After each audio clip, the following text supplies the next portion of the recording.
May tatlong bagay o katangian ng isang tao na kung saan ito ay sinumpaan ng Propeta Muhammad sallallahu alaihi wasallam, sumakanya nawang kapayapaan. Ibig sabihin, ito ay napakalakas na statement sapagkat mismo ang Propeta sallallahu alaihi wasallam ang nanumpa na 100% ito ay nangyayari at ito ay magkakatotoo. Unang sinumpaan ng Propeta Muhammad sallallahu alaihi wasallam sa atin ay hindi nakakabawas sa yaman ng isang tao ang kaniyang kawanggawa. Ibig sabihin, sinumpaan sa atin ng Propeta sallallahu alaihi wasallam na kapag ang isang taong may kayamanan, kapag ibigay niya ang karapatan ng kaniyang kayamanan, magbigay siya ng kawanggawa, tumulong sa mga dapat tulungan, ay hindi nakakabawas sa kaniyang kayamanan. Hindi nababawasan ng kanyang kayamanan. At isa sa pagpapaliwanag dito sa hadis na ito, kung bakit hindi nababawasan ang yaman ng isang tao na nagbibigay ng kawanggawa mula sa kanyang kayamanan ay, bal yubarikullahu lahu fihi. Kaya hindi nababawasan ng kayamanan ng tao na yun na nagbibigay ng kawanggawa mula sa kanyang kayamanan sapagkat ginawang baraka sa kanya ng Allah subhanahu wa ta'ala ang kanyang yaman. Ito yung pinagsusumikapan ng bawat mananampalataya kay Allah subhanahu wa ta'ala kung paano natin makamit yung baraka ng hanap buhay natin.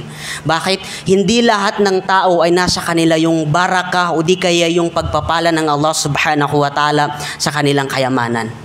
Pero ang isang tao na nagbibigay ng kawanggawa mula sa kanyang kayamanan, sinumpaan ng Propeta sallallahu alaihi wasallam na hindi nababawasan ng kanyang kayamanan.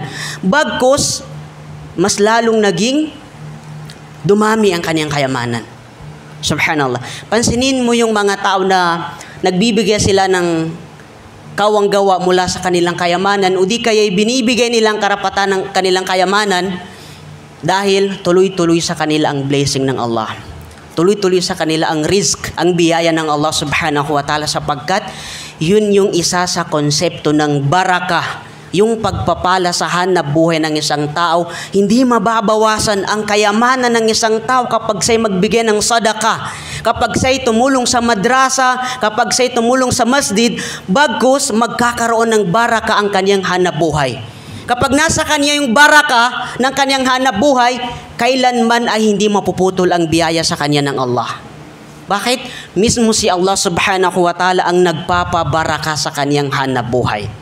Pangalawa, sabi niya, aw bima wa'adahu min mudha'afati thawabi wal ajri yawmal qiyamah.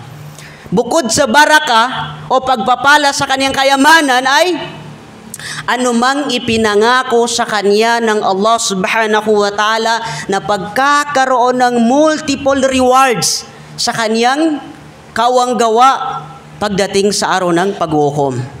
Ibig sabihin, pinangakuan tayo ng Allah subhanahu wa ta'ala sa anumang kawanggawa na ibibigay ng isang tao mula sa kanyang kayamanan, unang-una ay magkakaroon siya ng mudha'af. Ibig sabihin, doble-doble ang gantimpala ng kawanggawa na ibinawas niya sa kanyang kayamanan.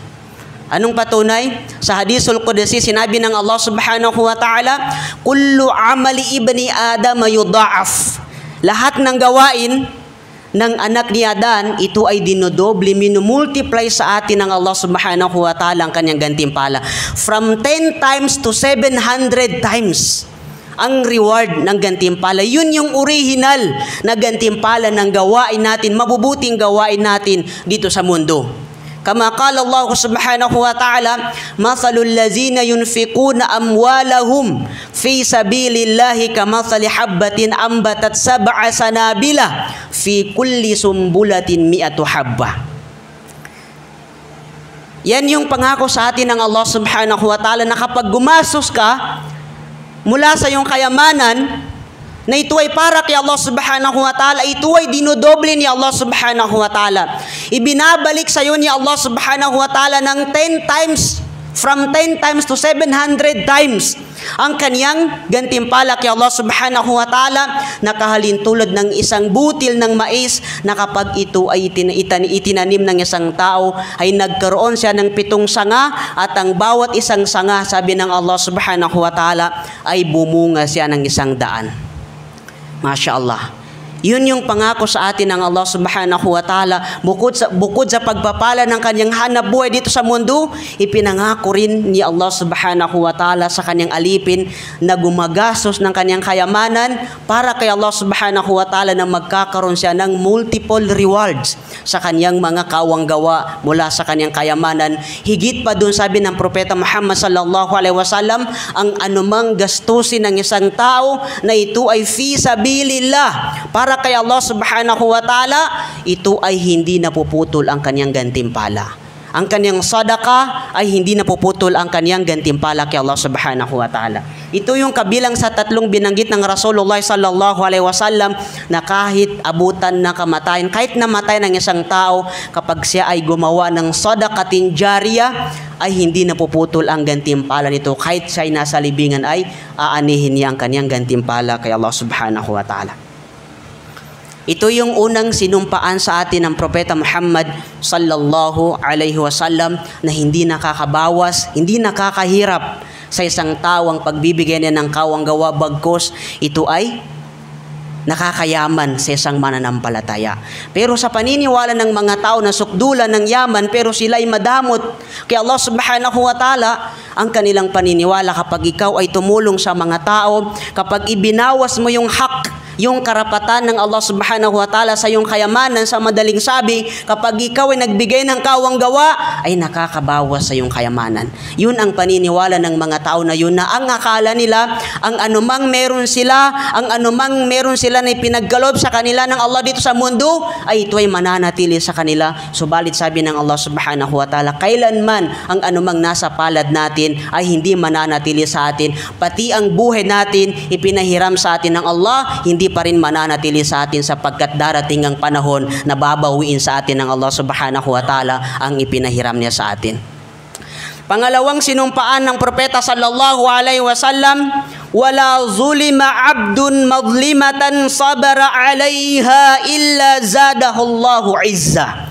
At walang isang alipin na siya ay inaapi, siya ay niloloko, siya ay dinadaya, madlimatan, fi qawlin aw fi'lin, na ang pandaraya sa kanya ay sa pamamagitan ng kilos man yan o salita, at pagkaraan siyang dayain, lokohin, sabara alaiha, siya ay nagtiis, nagtimpi sa pang-api sa kanya ng kanyang kapwa, nagtimpi, nagtiis, nagsabar, illa zadahullahu izza. Liban na lang, sabi ng Propeta Muhammad sallallahu alaihi wasallam, na ang tao na yun ay mas lalong daragdagan ng Allah subhanahu wa ta'ala ang kanyang karangalan dito sa mundo, lalong-lalo na sa kabilang buhay. Masya Allah. Sino yun? Ito yung katangian ng isang tao na inaapi siya ng kanyang kapwa, niloloko siya ng kanyang kapwa, pinipinsala siya ng kanyang kapwa, subalit ang tao na ito ay nasa kanyang katangian ng pagsasabar. At sabi sa paliwanag ng hadis na ito yung tao na hindi lang basta nagsasabar o nagtitis, kundi pinapatawad pa niya yung mga tao na nagkasala sa kanya. Makikita natin yung katangian ng mu'min, mananampalataya.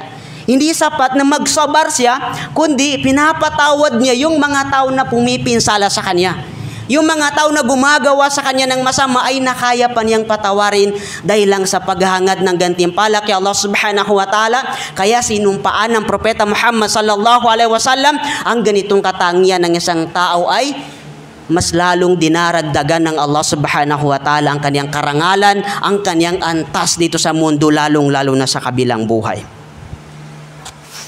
Pangatlong sinumpaan ng Propeta Muhammad sallallahu alaihi wasallam, wala fataha abdun baba mas'alatin illa fatahallahu alaihi baba faqrin.